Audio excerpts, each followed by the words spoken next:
L'enduro français est né ici, Brioude, le Brivadois, là où se sont tenues les toutes premières courses en France au début des années 70, là aussi où ont été organisées les ISDE en 80, historique. Et Brioude va avoir l'honneur de sacrer les 3 champions de France élite cette saison. Les spéciales au programme du week-end sont des classiques de l'enduro, 3 banderolées, plus roulantes que techniques. Les pilotes vont être surpris le samedi matin par la gelée. 0 degré au départ, la piste couverte par le givre, des conditions de course inédites cette saison. Les E2 ouvrent le bal, la catégorie la plus indécise, le duel entre le KTM Jérémy Taroux et l'Usaberg Pierre-Alexandre René va être épique. Mais l'un des régionaux de l'étape, Julien Gauthier, va jouer le rôle d'arbitre lors du premier tour. Les spéciales s'apparentent presque à des patinoires. Gauthier ouvre la route et en roi de la glisse remporte 3 des 4 premiers chronos du jour. Derrière, ça va se compliquer. Les spéciales tracées dans des champs de chaume vont rapidement se creuser, créant des ornières et des appuis marqués. Et Taroux sort alors du bois. Il réalise 2 tours flamboyants, ravit 4 chronos. Dans la dernière spéciale, il est encore derrière Gauthier, mais il claque le meilleur temps du jour pour lui chipper la victoire sur le fil. Il marque de très gros points car son rival Pella a été en retrait toute la journée. La tête peut être déjà au mondial. Le pilote Usaberg se contente de la 3e place. Pour 3 points, Taroux est le nouveau leader du championnat. Les E3 sont en mode minimaliste, ils ne sont que 4 au départ, Nambotin, Guillaume, Bozo et Manuel Bepard qui roulent chez lui. Avec 30 points de retard sur Nambot, il sait le titre impossible à aller chercher à la régulière. Mais il va tout de même réaliser sa meilleure journée de la saison. Il vole 3 spéciales à Nambotin et même un temps leader. Mais le tout récent champion du monde veut boucler sa saison en beauté, impressionnant de régularité. Il finit par reprendre l'avantage sans jamais toutefois vraiment creuser d'écart. Au final, le pilote KTM s'impose avec moins de 20 secondes d'avance. Une 7e victoire cette saison qui officialise son sacre. Nambotin est champion de France pour la 5e fois de rang. Un titre célébré comme il se doit sous la tente orange.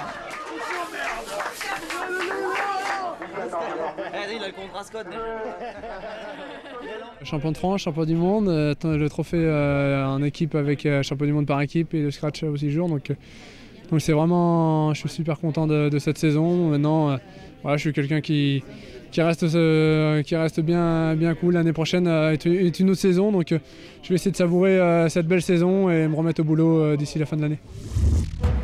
Il semble promis à la place de dauphin. Pour la 2e année consécutive, Rodrigue Tin devrait terminer 2e du championnat de France, place qu'il occupe également en mondial. Arrivé en enduro en 2006 après avoir roulé en Grand Prix en MX et remporté le SX de Bercy, Hot Rod a remporté les ISDE fin septembre avec l'équipe de France. Sous contrat avec HM Honda depuis 2011, il a encore franchi un palier, même s'il manque toujours la dernière marche.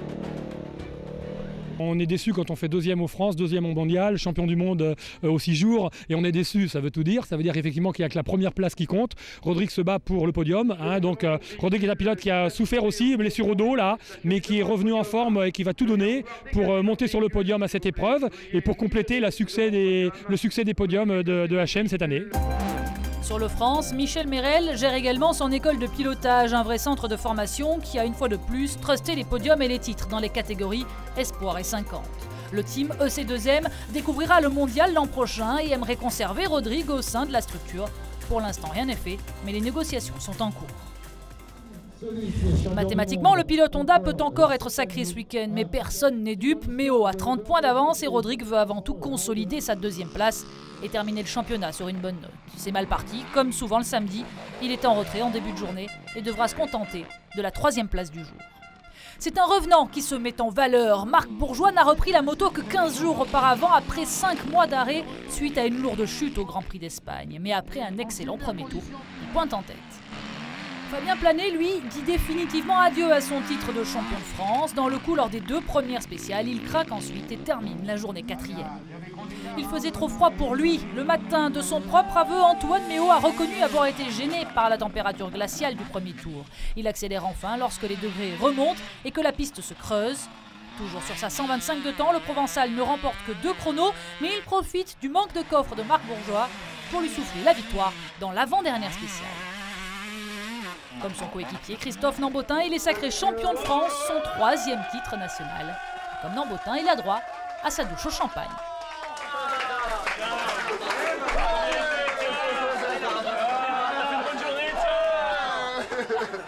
Moi je voulais en boire un peu quand même. Une belle saison, j'ai un peu déçu de mes 6 jours parce que Christophe m'a battu pour pas beaucoup, donc voilà. Mais non, belle satisfaction au championnat de France d'avoir pris la décision de rouler en 125 et d'arriver à décrocher le titre avec la 125. C'est vraiment le plaisir de rouler, le plaisir de montrer aux jeunes que c'est encore possible avec une 125 de faire du résultat. Donc c'était vraiment très intéressant et j'ai appris énormément en roulant en 125 en fin de saison. Il aura donc tout gagné cette année, titre mondial individuel et par équipe assorti du scratch aux ISDE, plus le championnat de France et le trèfle lozérien. Christophe Nambotin est bien actuellement le meilleur pilote du monde. Il a à nouveau régalé le public venu en masse à Brioude. La météo est clémente, la pluie annoncée chassée par un vent de plus en plus violent. Rien qui ne puisse gêner le pilote KTM. Il ne laisse que 2 spéciales à ses rivaux, une pour Manuel Bepard, une pour Seb Guillaume, et il signe un 8e succès en 9 manches, la fin d'une année parfaite. Manuel Bepard s'adjuge lui la place de dauphin. Pour la première fois de sa carrière, il termine devant Seb Guillaume. Le pilote gaz-gaz, il est vrai, diminué en début de saison par une blessure. Un duel qui appelle une revanche l'an prochain. Décimée par les blessures, la catégorie E3 aura fini l'année avec 3 pilotes seulement. Benoît Fortunato, absent à Péra, et à Brioude, conserve sa 4e place.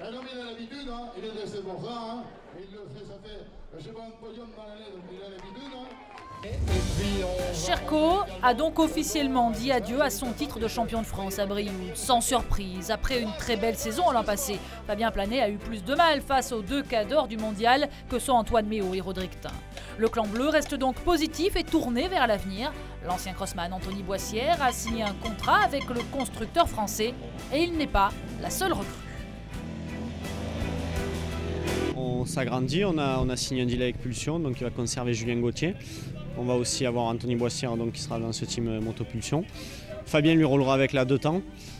Et Jérémy Taroux aussi nous rejoint au sein de l'usine. Donc il y aura Jérémy et Fabien au sein de la structure usine. L'objectif annoncé est de progresser au niveau mondial et de signer des podiums. Pulsion de son côté quitte donc Kawasaki. Une nouvelle page qui se tourne pour Cherco, qui parallèlement conservera sa Cherco Academy sous la direction de Didier Valade. Antoine Méo n'aura pas fait long feu ce dimanche. Malade, il a pris le départ mais aura dû s'arrêter avant même la première spéciale. Le championnat de France s'arrête là pour lui. Et quand le chat n'est pas là, les souris dansent. Il était l'un des plus rapides dans le dernier tour la veille. Il confirme le dimanche. Rodrigue Tin va littéralement assommer ses adversaires pour cette dernière journée de compétition. Il remporte les 7 premiers chronos, ne lâchant que les 2 derniers. Sous l'orage, il préfère assurer et ralentir pour ne pas tout perdre. Tin remporte donc sa toute première victoire cette saison. Et derrière lui, Marc Bourgeois confirme. Pour sa dernière course avec l'équipe de France Armée de Terre, il tient le rythme pour s'adjuger la 2e place. Un résultat prometteur avant une saison charnière pour le pilote Yamaha. Fabien Planet lui termine 3e. Il n'aura pas réussi à déloger Rodrigue Tin de la place de dauphin. La 4e, Nicolas Deparois a disputé la manche de Brioude en E2 et a donc perdu de gros points. Il devance toutefois Jérémy Joly, lui aussi perturbé par des blessures cette saison. Le combat final, les E2, Jérémy Taroux, Pierre-Alexandre René et une équation simple, celui qui termine devant l'autre a gagné. Entre le leader du championnat du monde et le néo-enduriste qui boucle sa première saison complète, le duel semble déséquilibré. De fait, Pela prend l'ascendant d'entrée. Les 2 premières spéciales sont mal négociées par Taroux. Il lâche 14 secondes et à cet instant, les dés semblent jetés. Mais ce serait sous-estimer le Tarnais. Il remporte 3 des 4 spéciales suivantes et revient au contact d'un Pela sous pression à l'orée du dernier tour. Mais l'expérience finit par payer. Le pilote Usaberg a déjà été sacré champion de France. Il roule en mondial depuis 3 ans. Il accélère encore le rythme. Sous une pluie battante, il remporte les 2 derniers chronos de l'année. Jérémy Taroux aura finalement lâché prise. Pela empêche donc le grand chelem de KTM pour s'adjuger son 2e titre national après 2010. Mais l'année n'est pas encore finie pour lui.